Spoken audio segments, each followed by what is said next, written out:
Nama saya Darwiyandi. Pekerjaan saya Menteri Hewan. Pertanyaan saya, apa hukum gasi kameng?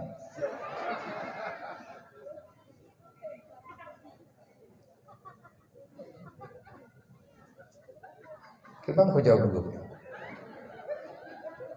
Kiban hukum tagati kameng dalam pandangan syariat.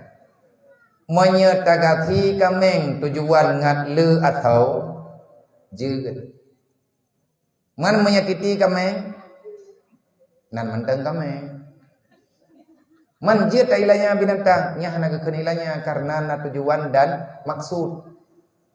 Tujuan tagati kameng ngat le atau manya memang gasinya hanjeut kakeuh kameng gati hantah kegebeun. Gayuthi kerebun, gayuthi akikah kameng yang raya yang legat tahu. Baru itim legat tahu ai kameng yang belando. Menyalando hai rumpak putumbun roy. Man kiban cara jeut menyetujuan untuk kegot kan got kameng. Kameng dah nak got kata gai milanya ipan got ji. God na manfaat ke kedanya jeut tapi be menyakiti be tayak dia baju-baju dalayu boh krehi sampai dubian yang krehi nya hanjeun bu geyu gati ngentikin yang tajam yang god be ite le binatangnya kata gati yang geyu jaga adab dan ketentuan adab jeut tapi be milanya.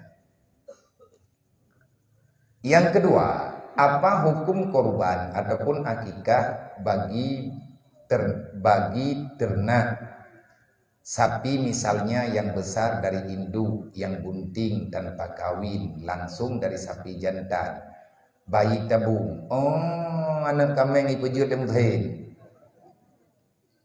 Sah kekerubuan ataupun akikah. Monya yang tatianyan kameng yang uluji kan gara-gara buat lakawai nalakawai kameng mume kamengnya gara-gara tasunti itunti ubat nah di lawinyo kana nyatanya anak budukuan nani embrio leikeun anak idra kuya kukeun ku thalan anak potong baca pokoknya jih ke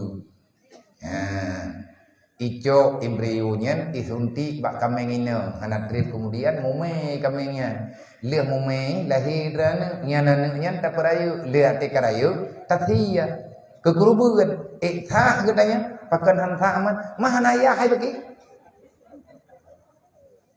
hana gak parita ya kameng dan golong na langdonya nyo gak keun anak kameng bajilun kalau nah inilah nah anak kameng bajilun nana nih berarti hana gak wajib nikah lagi ke jeut yang bet kamenggo punya kamenggo menjeut